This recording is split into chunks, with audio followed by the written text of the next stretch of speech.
He almost did it. On the slopes of Amon Hen, above the wide and cold Anduin, the greatest warrior of the Age of Men stood over a trembling hobbit. And the One Ring burned inside his mind like a second sun. We know what happened next. Boromir wept. Boromir repented. Boromir died with 3 black arrows in his chest, whispering that he had failed his city. But what if he hadn't? What if, in that singular moment, the moment that Tolkien himself called the ring's greatest temptation of any mortal man, Boromir had not stopped? What if he had taken it, crossed the Anduin, and ridden hard for Gondor? Ring in hand, fellowship shattered, the White Tower finally within reach. What follows is not a story of triumph. It is a story of a good man, destroyed by a good intention. Stay, because the ending of this story is not what you expect. Boromir does not become a villain. He becomes something far worse. To understand why Boromir took the ring, you must first understand the world that made him believe he had no other choice. Boromir of Gondor did not enter the story as a villain in waiting. He entered it as a man already broken, by duty, by grief, and by a father who had spent decades replacing Boromir's soul with a weapon. Denethor II, steward of Gondor, was not a cruel man in the simple sense. He was something more dangerous, a brilliant man who had given up hope and infected his eldest son with that despair. From childhood, Boromir was told that Gondor stood alone, that the other peoples of Middle-earth had abandoned her, that the burden of the free world rested on their bloodline and on no one else. He was not raised to ask whether this was true. He was raised to carry it, and carry it he did. Through campaign after campaign, through the loss of Osgiliath, through years of holding the last wall between the darkness and everything that still breathed free. While his brother Faramir read and reflected and dreamed of other ways, Boromir bled. There was a dream in the final year before the Council of Elrond. Both brothers dreamed it, but it came to Boromir with the force of a command. Seek for the sword that was broken. In Imladris it dwells. To Boromir, a man of iron pragmatism, a dream that came twice was not poetry. It was orders. He rode to Rivendell not to find wisdom. He rode to find a weapon. And at the Council of Elrond, he found something else entirely. He felt the ring before he understood what it was. A warmth at the edge of his awareness. A quiet voice that did not yet speak in words, only in the language of longing. It told him what he had always believed, that Gondor deserved to survive, that her people had earned salvation, that the right man, wielding the right power, could end this war before another generation of boys was fed to the darkness. The other members of the council heard arguments. Boromir heard a promise. This is the ring's genius. It does not whisper lies to weak men. It whispers truths to strong ones, and simply waits for the moment when love becomes heavier than conscience. By the time the Fellowship reached Amon Hen, the ring had had 4 months. 4 months of the long road, the cold nights, the slow accumulation of doubt. 4 months of watching Frodo, small, uncertain, fragile, carry something that could save a civilization, being led toward destruction by men who called themselves wise. The ring did not need to work hard at Amon Hen. The work was already done. When Boromir stood before Frodo on that hillside, he was not a man in the grip of sudden madness. He was a man who had finally, quietly, talked himself into the one thing he had been building towards since Rivendell. Every rationalization was already in place. Every doubt, had already been silenced. The ring had simply been patient. He did not roar. He did not rage. He asked with the terrible gentleness of a man who has already decided one final time. Frodo ran, and in this timeline, Boromir ran after him. He caught the hobbit before the tree line. He was careful. He was almost kind. He told himself, and perhaps even meant it, that he would keep Frodo safe. The ring was already on his finger before he reached the river, and from that moment, nothing in Middle-earth would ever be the same. The Fellowship did not break at Amon Hen because of Sauron. It broke because of love, because of grief, because a man who had given everything for a cause he believed in finally reached the bottom of himself and found the ring waiting there. By the time Aragorn reached the hillside, there was nothing left to save. No hobbit, no ring, no Boromir. Only silence and the cold wind moving through the ferns, and the distant sound of the Anduin carrying its indifferent water southward toward the sea. Frodo and Sam were alive, but they were lost in a way that had nothing to do with maps. The ring was gone. The quest, as it had been conceived in the halls of Rivendell, was over. Frodo had failed, not through weakness, but because the one enemy he had not been warned against was the grief of a friend. They crossed the river anyway, because there was nowhere else to go. But they crossed it as two hobbits alone in the wilderness of a world that had just become immeasurably darker. Without the ring, their path to Mordor led nowhere. The fires of Mount Doom would destroy nothing. The Eye would keep searching. And Gollum, that wretched and persistent shadow, would follow the scent of something that no longer existed. On the western bank, what remained of the Fellowship dissolved like smoke. Merry and Pippin were taken by the Uruk-hai. There was no last stand at the edge of the forest, no Boromir with his horn and his sword and his final magnificent act of contrition. They were simply taken, and the horns of Isengard carried them north, while their companions stood paralyzed at the water's edge. Aragorn, Legolas, and Gimli followed, not because they had a plan, but because following was the only honorable thing left to do.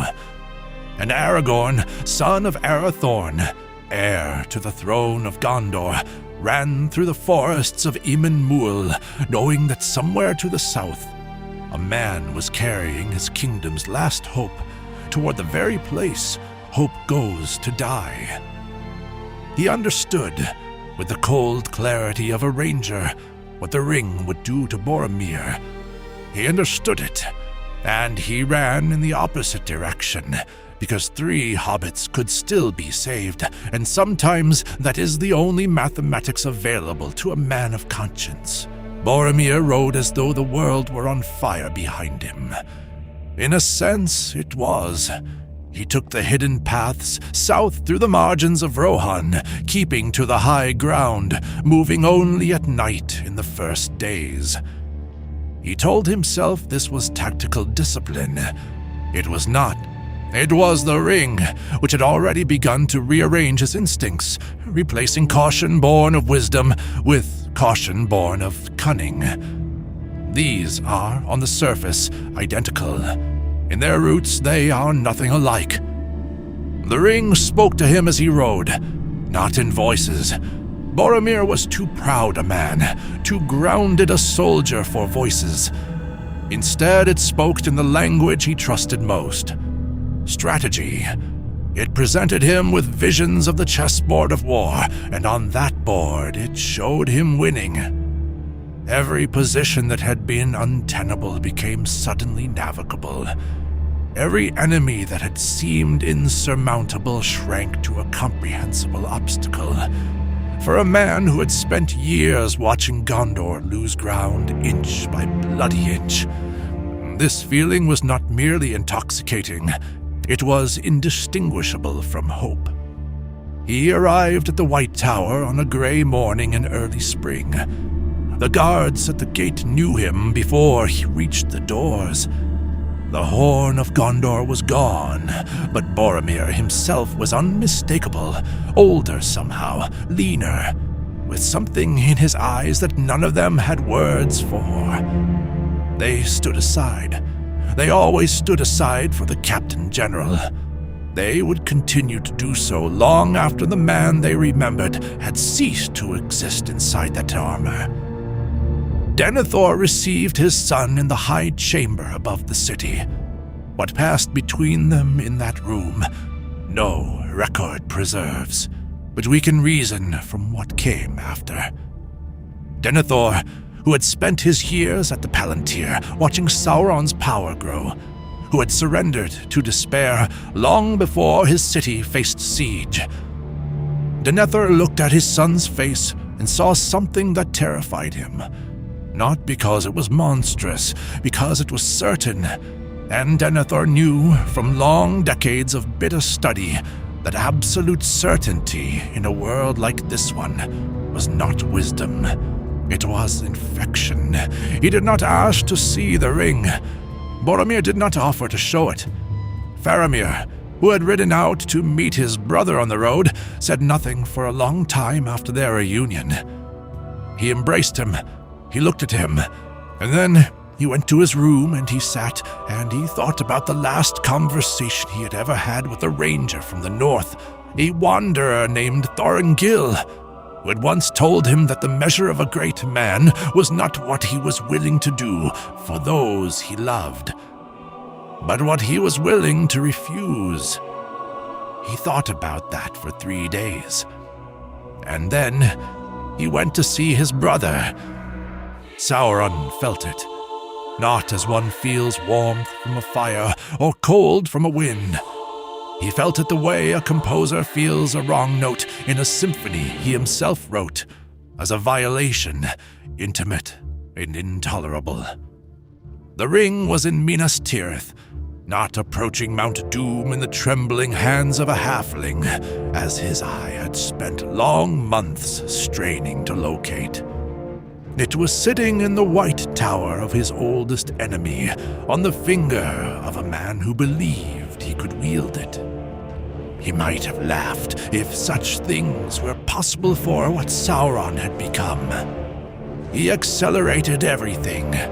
The armies that had been marshalling in the shadow of Minas Morgul moved with a speed that shook the ground. The Nazgul, who had been hunting across the wilds for a scent that no longer led where they expected, were recalled and redirected.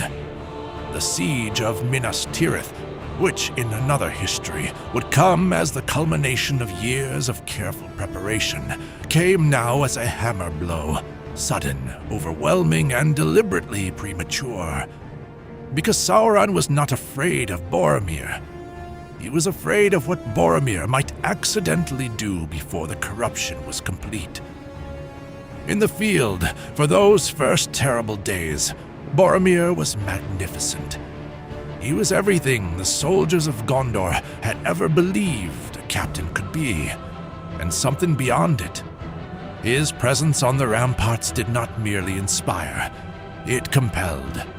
Men fought with a ferocity they did not fully understand, driven by a loyalty that had stopped being chosen and started being enforced by something older and deeper than reason.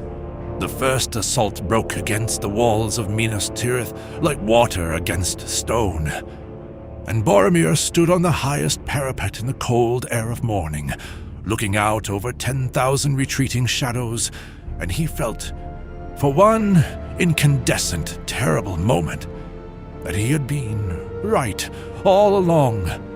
That was precisely what the ring intended him to feel, because Sauron had learned, across 3 ages of deception and ruin, that the most destructive thing you can give a determined man is not despair. It is one convincing victory. There is a kind of grief that has no name in the common tongue. It is the grief of watching someone you love become something you no longer recognize. Not suddenly, not violently, but by slow and terrible degrees. The way a river changes course over centuries, until one morning, you look at the landscape and realize nothing is where it was. Faramir watched his brother with the eyes of a man who had spent his entire life studying things others preferred not to see. He had always been the one who looked too closely, who asked the question after the room had already moved on, who felt the weight of things that soldiers were not supposed to feel. Denethor had called this weakness. Boromir had called it poetry. Faramir had always simply called it attention, and now he paid attention to his brother, and what he saw undid him. It was not the cruelty. There was very little cruelty at first. It was the certainty. The absolute, unassailable, quietly terrifying certainty with which Boromir now moved through the world. The old Boromir had doubted. The old Boromir had carried his responsibilities like stones on his back, visible in the set of his shoulders and the lines around his mouth. This Boromir walked as though gravity itself had relented. No man arrives at that kind of peace honestly. Faramir went to him one evening in the room above the courtyard where the white tree stood pale and leafless in the cold. He spoke plainly, because he had never been able to speak any other way. He said, "The ring is not yours to carry. It was not meant for any of us. There is no version of this that ends in Gondor's salvation, only a longer and more exquisite version of her ruin." Boromir listened. He was patient in the way that mountains are patient, not because they are considering your argument, but because they have already decided you are smaller than they are. He told Faramir that he understood his fear. He told him that fear was a reasonable response to great power wielded by anyone other than oneself. He told him, with absolute gentleness, to trust him. And Faramir looked at his brother's eyes and saw in them the one thing he had never seen there in all the long years of growing up in the shadow of that great and burdened man. He saw that Boromir was happy. He went back to his room and began in secret to make other plans. The emissary arrived on a moonless night under a flag of parley. He was a man, or had been once, wearing the livery of no army that anyone in the White City recognized. He asked to be brought before the ring-bearer, not the steward, not the captain general, the ring-bearer. He used the word without ceremony, as though it were a title long established, a fact of the political landscape simply being acknowledged at last. Boromir received him alone. What the mouth of Sauron said in the chamber, none of the guards outside ever heard. But those who stood closest to the door reported afterward that there were long silences, longer than argument, longer than refusal, the kind of silences that belong to men who are discovering, with slow and nauseating clarity, that the person on the other side of the table understands them. Sauron did not threaten Boromir. He acknowledged him. He spoke of Númenor, of the great kings who had shaped the world before the downfall, of the tradition of strong men who had held back darkness through will alone. He spoke of Gondor's inheritance. He spoke with the precision of an enemy who has studied you for longer than you have been alive, directly to the part of Boromir that had always believed he was born for something larger than what history had allowed him. He offered, in the Dark Lord's name, a truce. Gondor would be spared, its borders would be confirmed, its people would continue under their own customs and laws, untributary, yes, but alive. All that was required was that the ring-bearer acknowledge, formally, the supremacy of Mordor. Boromir refused, but he took 3 days to do it. When Aragorn finally arrived, with the Grey Company riding hard from the north, with the oath-breakers of the Paths of the Dead broken to his will, with the grim determination of a man who has run out of alternatives, he did not find the Boromir he had left at Amon Hen. He found someone wearing that face, speaking with that voice, using those exact gestures and cadences and loyalties. But the architecture behind the eyes had been rearranged. And Aragorn, who had spent decades learning to read men, understood in the first moment of their reunion that the most dangerous battle of the War of the Ring would not be fought on the Pelennor fields. It would be fought in this room, between these two men, over the soul of a city they both loved. Here is where the story opens into darkness and offers you 3 doors. Behind the first door, mercy. Frodo and Sam, ringless and purposeless, do not turn back. They follow Gollum, not toward the ring, but toward the mountain itself, driven by something neither of them has words for, only the bone-deep certainty that the quest is not finished simply because the object of the quest has changed hands. They arrive at the crack of doom not as ring-bearers, but as witnesses. And in the end, it is not the ring that falls into the fire. It is Gollum, as it always was, as it was always going to be. Taking with him the thing he loved most, in the only act of destruction that Middle-earth's design had ever required. The ring is unmade. Boromir is freed. He lives for 3 more weeks, diminished, clear-eyed and sorrowful, long enough to find Faramir and say the only 4 words that matter. I am so sorry. He dies before the first flowers return to Ithilien, but he dies as himself. Behind the second door, a longer darkness, the ring is not destroyed. Gondor endures in the way that a tree endures when its roots have been replaced with stone, upright, leafless, and slowly forgetting that it was ever alive. Boromir rules the White City for 300 years, and in those years the elves depart. The Shire is swallowed by silence, and the age of men turns inward and cold. He does not die, he does not live. He persists, the 10th of Nazgul, the last and saddest of them, wearing the armor of Gondor and the ring of Sauron, sitting on Denethor's throne, guarding a people who have long since stopped knowing what they were being guarded from. Behind the third door, Faramir. He never touches the ring. He does not need to. He takes the long road alone, not because he believes he will survive it, but because he is Faramir, and survival was never the measure he used for his own choices.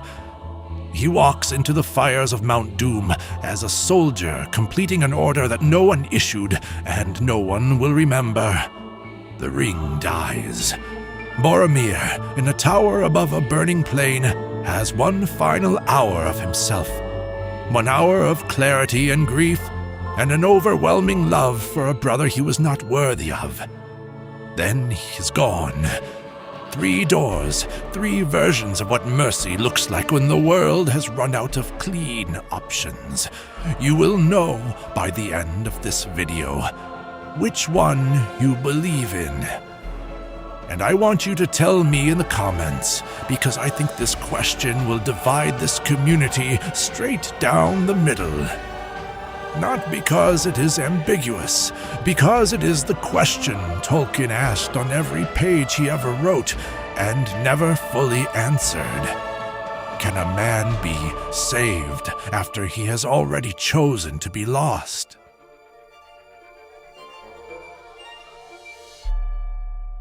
Boromir is not unique in Tolkien's mythology.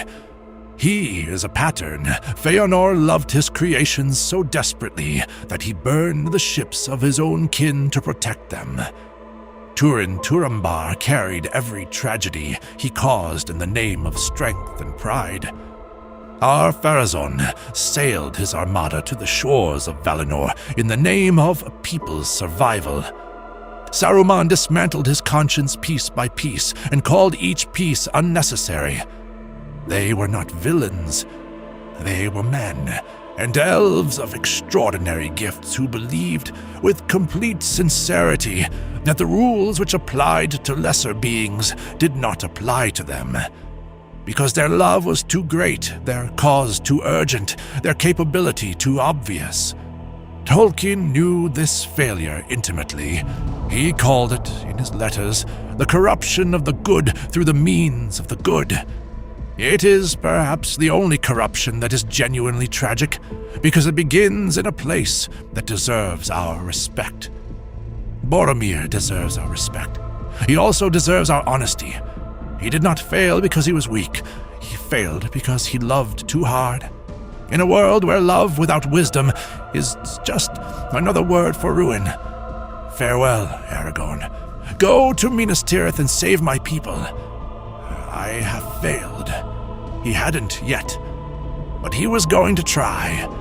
If this video moved you, if it made you think differently about a character you thought you already understood, share it with someone who loves these stories, and come back next week, because we are going to ask a question that haunts the very beginning of this entire catastrophe. What if the dream had chosen the right brother from the start? What if it had been Faramir who rode to Rivendell? And what would a man of wisdom, rather than a man of war, have done with the same impossible burden? That story begins next week. Do not miss it.